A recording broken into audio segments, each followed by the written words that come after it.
Vale Bene. Oi. Larissa, eu escrevi um texto quilométrico hoje de manhã. Eu não tenho medo de texto longo. Quem quer me acompanhar, tem textão se precisar.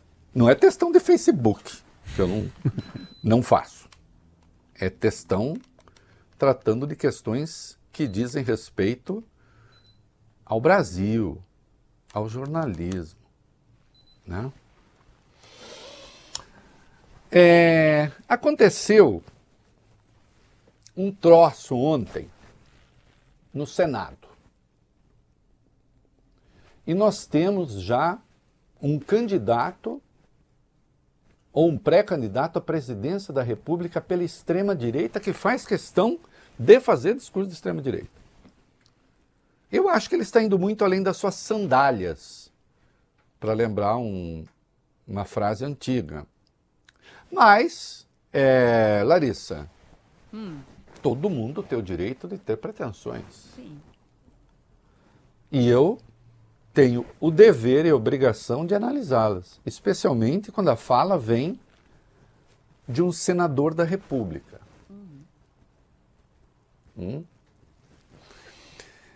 E vocês sabem também, quem acompanha aqui, que a gente não tem medo de livros. Esse programa não tem mesmo, nem de citar coisas, de explicar coisas. Minha coluna na Folha hoje, aliás, recebi algumas mensagens, Vale Bene, veja você, de ministros portugueses, por causa da minha coluna de hoje. Eu fiquei muito lisonjeado. Né? Muito feliz, porque eu estou citando Camões. Para falar, inclusive, da economia brasileira. A gente não pode ter medo da cultura, né? Porque se fala muito, não, é rádio, é televisão, qualquer coisinha serve. Não, você que está assistindo, você que está ouvindo, você que acompanha, por exemplo, você merece respeito. Né? Merece o meu melhor, não o meu ódio. Merece que eu coloque os instrumentos que eu tenho para que a gente entenda as coisas. Primeiro, o que foi que aconteceu, Vale Bene? Vai lá. Senadores bolsonaristas se reuniram ontem em uma audiência pública na Comissão de Segurança Pública da Casa para discutir as prisões dos envolvidos nos ataques golpistas de 8 de janeiro.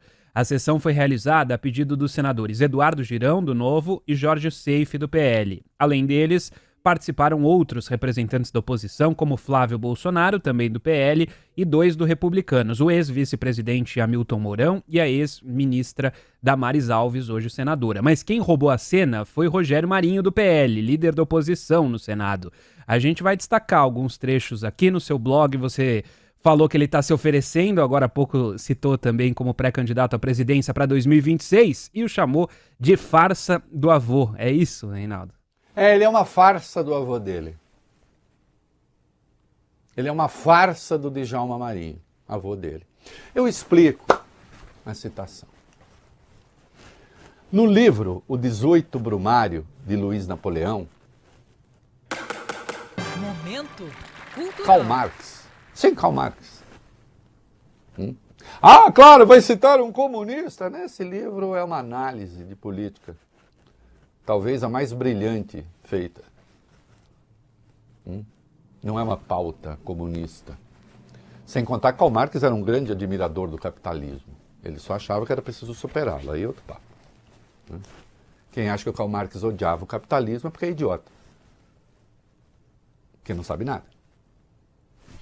Mas ali ele diz o seguinte, e de fato, o Hegel, numa das suas obras, diz que fatos e personagens históricas, Vale Bene, personagens históricos, podem acontecer, incidir, ocorrer 2 vezes. Sim. E aí o Marx acrescenta, ele só se esqueceu de dizer que a primeira vez acontece como tragédia e a segunda como farsa. É a essência do livro, porque o 18 Brumário de Luiz Napoleão, ele trata de um golpe de Estado dado por um sobrinho do Napoleão Bonaparte. E aí ele fala, o sobrinho é a farsa do tio. O tio aconteceu como tragédia, o sobrinho acontece como farsa. Presta atenção. Rogério Marinho, líder do PL no Senado, é neto de Djalma Marinho. E o pai dele também foi senador, pai do Rogério Marinho, o Valério Djalma Cavalcante Marinho. Ele é neto de Djalma Marinho. Djalma Marinho era presidente da Comissão de Constituição e Justiça da Câmara, aliás, ele dá nome a essa comissão até hoje, em 1968, ano do AI-5. No dia 2 de setembro de 1968, o deputado Márcio Moreira Alves, então, fez um discurso acusando truculência das Forças Armadas, sugerindo que havia tortura no Brasil, e havia já, né? E ele, num discurso curto, mas considerado explosivo pelas Forças Armadas, disse que era preciso que todos, inclusive os soldados, a maioria das Forças Armadas, deixassem claro que não compactuavam com as violências perpetradas pela cúpula. Veja bem, vale bem. E falaram, opa, está incentivando indisciplina militar. E aí disse uma coisa, é preciso que se estabeleça, sobretudo por parte das mulheres, o boicote ao militarismo. Vem aí o 7 de setembro. As cúpulas militaristas procuram explorar o sentimento profundo de patriotismo do povo. E pedirão colégios que desfilem, aos colégios que desfilem junto com os algozes dos estudantes, que serão os militares. Seria necessário que cada pai e que cada mãe se compenetrasse de que a presença de seus filhos nesse desfile é um auxílio aos carrascos. Estão pregando boicote ao desfile de 7 de setembro. E disse que o boicote também devia se estender às moças, aquelas que dançam com cadetes. Isso aqui foi considerado o mais ofensivo, Volibene, veja você. Né? E que elas não deveriam receber os cadetes e tal, né? Dançar com os cadetes, nem admiti-los em suas casas. Nossa, foi um fuá, Volibene, foi um fuá, Larissa. E falaram, nós queremos autorização para processá-lo. A Câmara tem que dar autorização para que ele seja processado pelo STF. A Câmara disse não. Djalma Marinho, presidente da CCJ, era um arenista. Ele tinha apoiado o golpe. O avô do Rogério Marinho era um golpista. É bom deixar claro, porque em 64 foi golpe.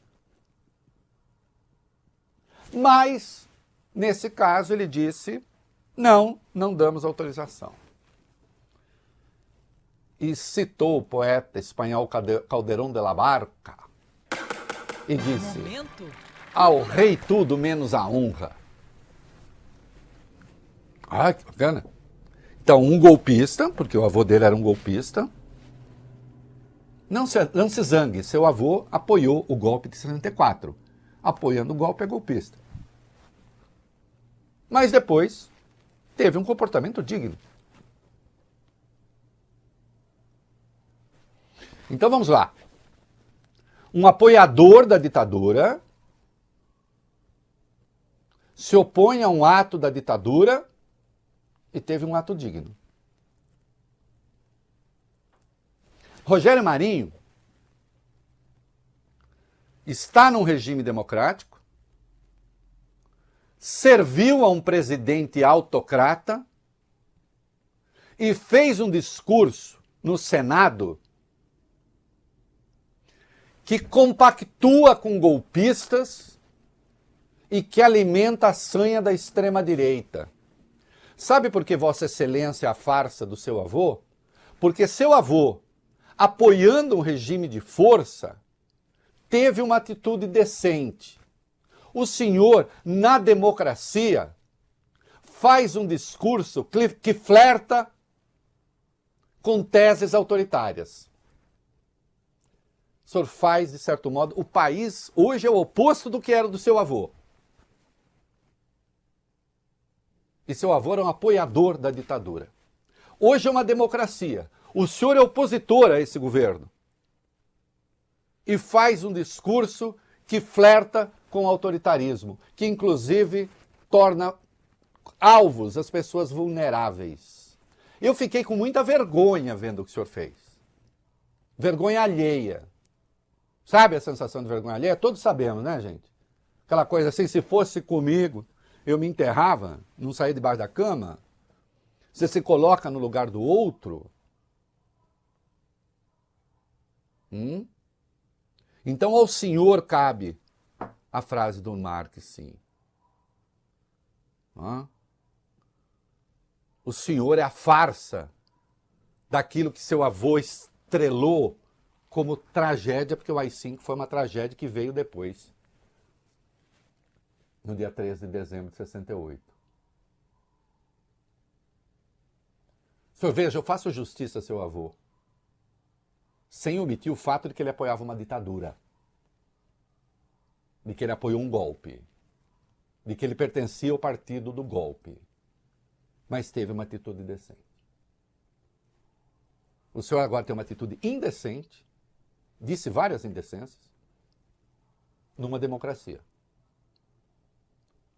Silenciando na condição de ministro de Bolsonaro, diante de todos os descalabros que ele perpetrou e disse. E sem contar que maculou sua própria carreira, né? Vou lembrar daqui a pouco quem é o senhor e onde o senhor começou. Começou no PSB, hein? Foi pro PSDB e agora está falando as coisas que está falando.